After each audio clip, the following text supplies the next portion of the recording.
सर्वप्रथमे मु सांबादिक भाई मान को स्वागत करुच्ची समस्त को आज जो सांबादिक सम्मेलन गोटे विशेष प्रसंग को लेकिन आज जे विजु जनता दल खोर्धार विधायक आज जा भारतीय जनता पार्टी रे कौन बिना नोटिस रे बिना दलीय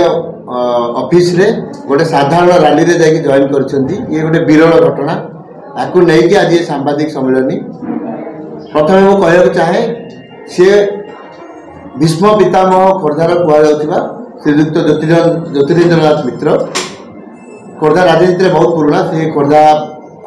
काउंसिलर ठू स्टार्ट करके आज 3 थर विधायक हो पार्टी खोर्धार किंतु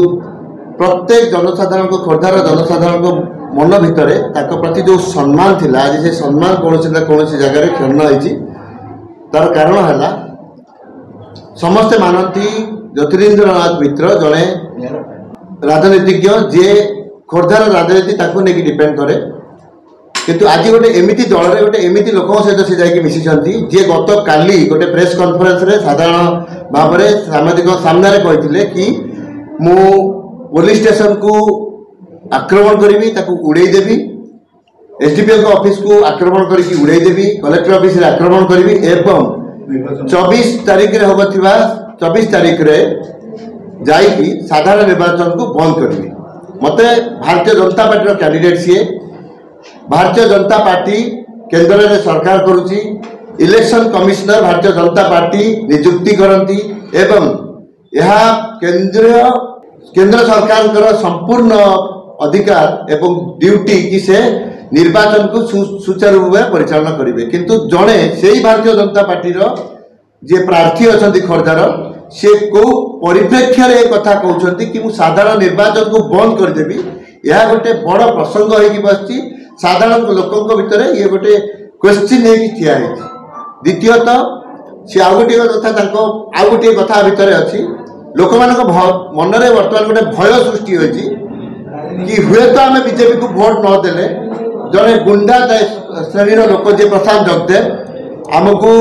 गुड़ी रे उड़ेदेवे जो जी थाना को उड़े पारे कहते एसपी ऑफिस को उड़ेदेवे कहते से भाया मैंने जो मैंने सुरक्षा दौरान पब्लिक को से मैंने पब्लिक आज डरी कि आमको सुरक्षा देवा लोक जदि से कहते उड़ेदेवे बोली आज आमे केते सुरक्षित आम भोट देवा जीवु तो आमे केते सुरक्षित तेणु गतकाली आम ए विषय गोटे प्रेस कॉन्फ्रेंस करूँ एवं आम अपील करूँ इलेक्शन कमिश्नर ऑफ इंडिया को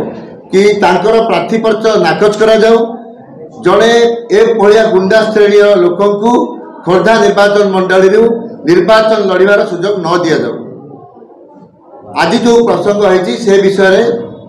विशेष भाव एवं विस्तृत भाव में आम जे प्रार्थी अच्छा श्रीयुक्त कालूचरण खंडायत सी आपको जनइबे आज जो भारतीय जनता पार्टी रैली रे गोटे विरल दृश्य देखा आपड़ जानी खोर्धार विधानसभा विधायक प्रार्थी जी थिले जितेन्द्रनाथ मित्र आज 4टा बेले भारत विजु जनता दल बेले किंतु सडन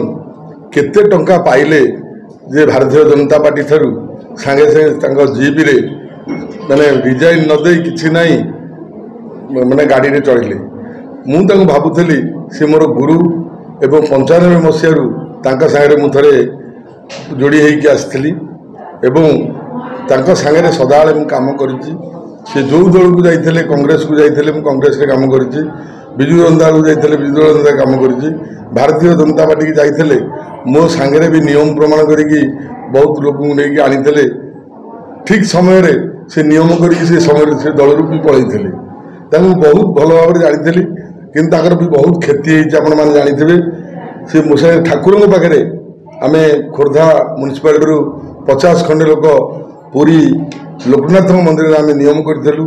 एवं से 3टी लोकर क्षति है भितर से ना एना जन जन कह ठीक नुह खाली जितु भाई ना मुझे किंतु देखु एभली जिनस खोर्धा ये स्वाभिमान माटी जे करुच्ची दल बदल सबुदिन सका जी गोटे दल बदल हम से भाया नेता लोक खोर्धा निर्वाचन मूल्य 2,60,000 लोक ग्रहण करेंगे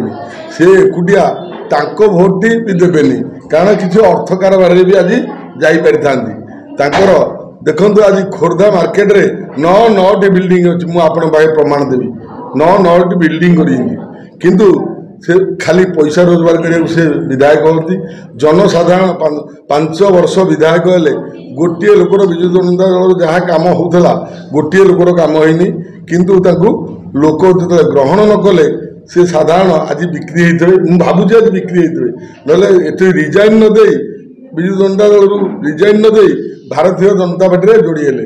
ଭାରତୀୟ ଜନତା ପାର୍ଟିର ଏତେ ଲୋକ ଅଭାବ, ଆପଣ ଚିନ୍ତା କରନ୍ତୁ। ଭାରତୀୟ ଜନତା ପାର୍ଟିରେ ଲୋକ ନାହାନ୍ତି, କିନ୍ତୁ ଭାରତୀୟ ଜନତା ପାର୍ଟିରୁ ଆପଣ ଦେଖନ୍ତୁ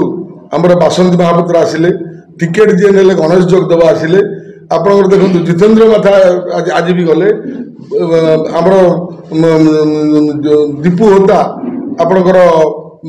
ବିଜୁ ଜନତା ଦଳରେ ଥିଲେ, ସେ କ'ଣ ମାନେ ନଗର ସଭାପତି ଥିଲେ, ସିଏ ବି ଗଲେ। ଦେଖନ୍ତୁ ବିଜୁ ଜନତା ଦଳକୁ ନେଇକି ଭାରତୀୟ ଜନତା ପାର୍ଟି ଏଠି ସରକାର କରିବ ବୋଲି ଏସବୁ ଲୋକ ଏକାଠି ହେଲେ, କିନ୍ତୁ ସେ କଥା ନୁହଁ। ସେ କଥା ନିଶ୍ଚିତ ଏଠି ସ୍ୱାଧୀନ ପ୍ରାର୍ଥୀ ଜିତିବ। ଲୋକ ମନ ଭିଡ଼ିଛନ୍ତି, କଥା ଦେଇଛନ୍ତି। ଦୀର୍ଘ 5 ବର୍ଷର ଯେଉଁ ସଂଗଠନ ଅଛି ସେ ସଂଗଠନରେ ଭାରତୀୟ ଜନତା ପାର୍ଟିକି ପ୍ରତ୍ୟାଖ୍ୟାନ କରିବେ ଏବଂ ବିଜୁ ଜନତା ଦଳକୁ ବି ପ୍ରତ୍ୟାଖ୍ୟାନ କରିବେ। କିନ୍ତୁ ଏଠି ବାଲ୍ଟି ଚିହ୍ନରେ ଭୋଟ ଦେଇ ଲୋକ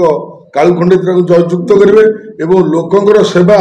ମୁଁ ଆଗାମୀ ଦିନରେ ନିଶ୍ଚିତ କରିବି। ଏବଂ ଯେଉଁ ସେବା କରିଛି ଦୀର୍ଘ 10 ବର୍ଷ ହେଲା ଆପଣମାନେ ଦେଖିଥିବେ। ସାଧାରଣ ଗରିବ ଲୋକଟେ